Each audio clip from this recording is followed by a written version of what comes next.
team. Welcome to another episode of the Exceptional Leadership Podcast. As always, I'm your host, Matt Hamilton. Delighted to have your company with me once again from wherever you might be listening to the show from around the world. We have had some really cool locations pop up, and it does seem to be growing, which is always very pleasing to see. So delighted to have your company from wherever you might find yourself. Now, today's episode is all about the dangers of jumping to conclusions and not doing your homework before making a decision. Now, it's good advice for anybody to avoid jumping to conclusions, but in particular those of us in leadership positions, because it can be so costly to the organization you work for, those around you, and indeed yourself as well. Now, I haven't set the scene with a historical excerpt for quite some time. We've been mixing it up a little bit on the show, but today marks a return to that format. And we're going to go back to the 1990s to have a look at a company called Quaker Oats and examine how the leadership team within that organization jumped to conclusions and ended up paying the price. So here we go. In the mid-1990s, Quaker Oats was on top of the world. Their acquisition of Gatorade had turned into a runaway success, and the leadership team was eager to repeat the magic. So when Snapple, the quirky iced tea brand with its offbeat advertising and loyal following, came up for sale, Quaker pounced. They spent a staggering $1.7 billion to bring it into the fold. Now, that's a lot of money in general, but especially back in the mid-1990s. From day one, the message inside Quaker was clear. We know how to scale a beverage brand. Just do what we did with Gatorade. The leaders were impatient to show results and convinced that success was simply just a matter of rolling out the exact same playbook. But Snapple wasn't Gatorade. Snapple thrived in small corner stores, gas stations and delis, supported by a network of independent distributors who loved the brand's grassroots, quirky identity. Quaker, eager to speed things up, swept all of that aside. They pushed Snapple into mass supermarkets, cut back on the local distributor relationships, and tried to polish the brand into something slick and mainstream. But it didn't work. Sales collapsed. Loyal distributors felt betrayed. Customers who once loved Snapple's personality drifted away. And in less than 3 years, Quaker was forced to admit defeat. They sold Snapple for just $300 million, taking a jaw-dropping $1.4 billion loss.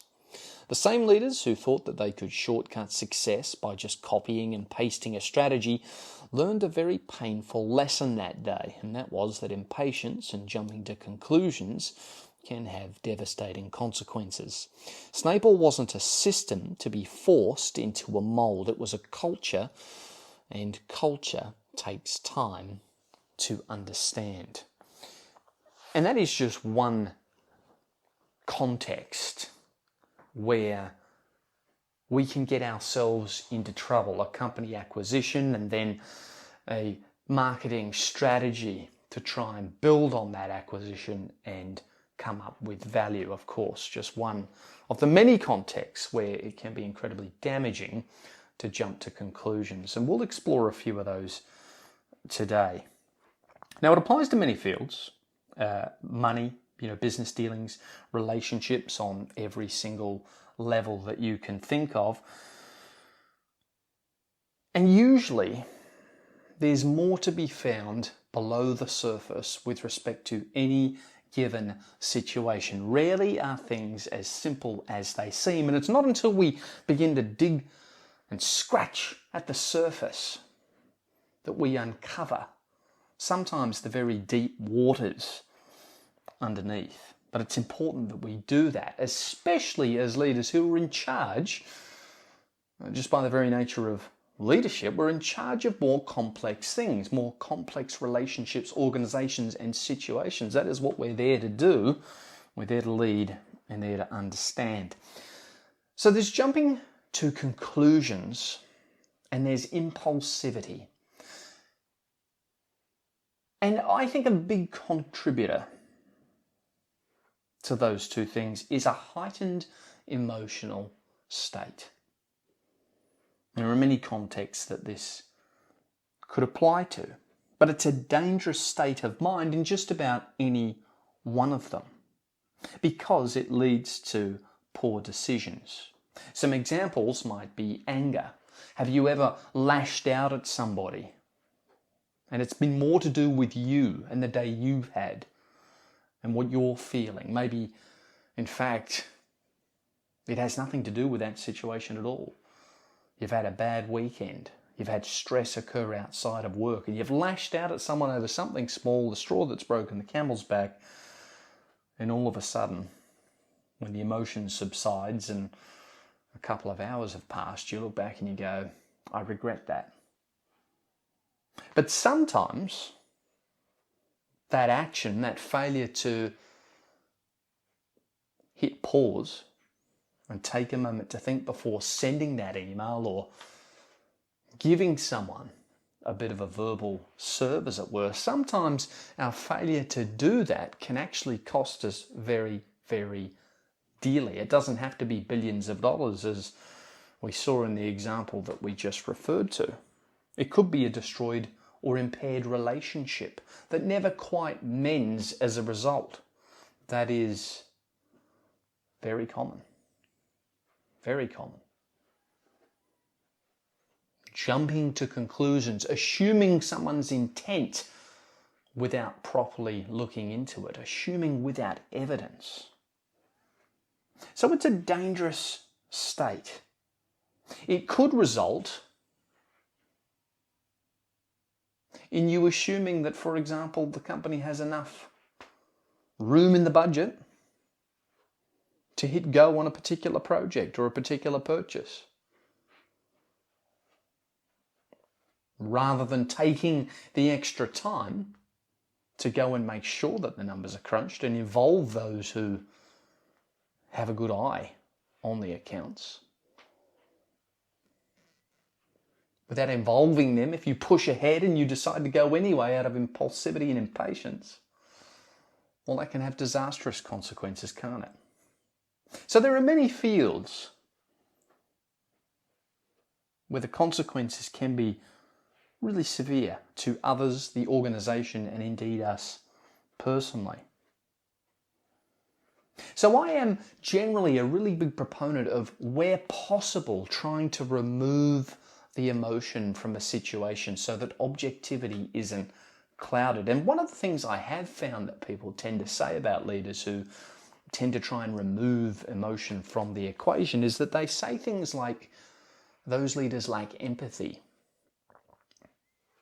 And that really is quite a short-sighted comment, probably a reflection of that individual's lack of experience when it comes to leadership and understanding what good leadership requires and what it looks like. Because I would much rather come across as someone who doesn't have a lot of empathy than someone who is ruled by their emotions and completely incapable of making a good call. I know which one I would choose. But the observation that a leader who is successfully able to remove emotion from the situation and make a logical decision, to assume that that person has a lack of empathy, is indeed very short-sighted and misinformed. It takes a lot of work for most people, a lot of effort to sideline emotion, but they make it look easy because you are not the one feeling what they're feeling. In actual fact, and I know this from experience, you can come across as someone who is cool, calm and collected, but be in emotional turmoil under the surface. And I think many kind people in leadership positions, when faced with a difficult call, could probably relate to that. But because you are a leader who has many things on the go, many complexities at play that need to be navigated, and many people depending on you to make a good quality call, it is your duty to do that. So it's actually far better to remove excess emotion and ensure that your judgment isn't clouded. So we'll go through some examples. I mentioned assuming a person's intent without evidence. Very dangerous, but easy to do. Easy to do. Perhaps that person and the way that they express themselves reminds you of someone or something else. Maybe a negative past experience, and you just go A to Z straight away, skip all the rest, and you've assumed that that person is the same as the individual you dealt with all those years ago. Big mistake. We mentioned assuming the company has room in the budget to afford a purchase, fraught with danger. But how about assuming that people will know what we mean, rather than putting in the extra effort to be careful and precise with our language? This is something that you will see sometimes, and I think it is to their detriment. This is something that you'll see more seasoned people do with respect to junior people and people who are being trained and who are on the up. Because what seems obvious to those people who have been around the traps and been in the business for years is not obvious to the person who is 1 week in and 17 or 18 years old. The old saying that common sense is not so common. Well, I actually think that when you don't know, you don't know. Someone needs to show you how to do something, perhaps, before it becomes readily obvious. That's my observation. Sometimes we can forget what it felt like when we were just starting out. But that's a simple example. Let's roll it out to a more complex one. Maybe you give your team instructions with respect to what you want them to do, and maybe them doing that task correctly is very important because you've got it attached to an important piece of business. Maybe you've got a VIP visit. Maybe it's to facilitate a deal between your organisation and another. Maybe it's, if you're in the government world, a very important government figure coming to your place of work. And you need things to go well. You need the catering to be organised. You need everyone to be presenting well, because you require some funding, perhaps. You need things to be organised. Rather than assuming that people will know what you want them to do, if there's a point that you really need to get across, make sure you clearly get it across and people understand what it is you need from them, rather than assuming that they'll work it out. And there are many different ways you can do that. Of course, we're not talking about micromanaging. You have to leave professionals to do their job, and if you've hired correctly, you won't have to worry about that. But if there are nuances to what you're wanting done, and you need things done in a very specific way that perhaps other people couldn't reasonably be expected to know about, it is important that you take the time to ensure everybody as a team is on the same page. Seems like common sense when someone explains it to you like this, but you'd be surprised how often these sorts of things slip through the cracks. When things fall apart, often, I've found, the root cause can be attributed to poor communication.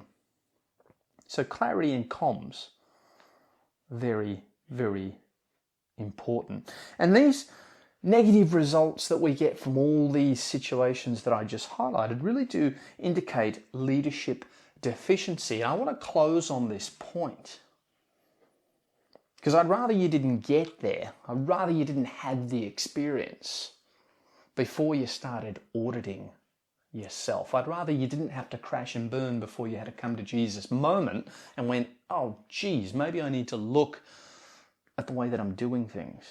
I want you to ask yourself the question ahead of time, based on the interactions you've had over the years. I want you to adopt the third person perspective and look at yourself through the eyes of somebody else. And I want you to ask yourself, where am I deficient? Audit yourself. and then actively seek to improve those areas in the field of impulsivity and focusing on the topic of jumping to conclusions. Do you exhibit this behavior?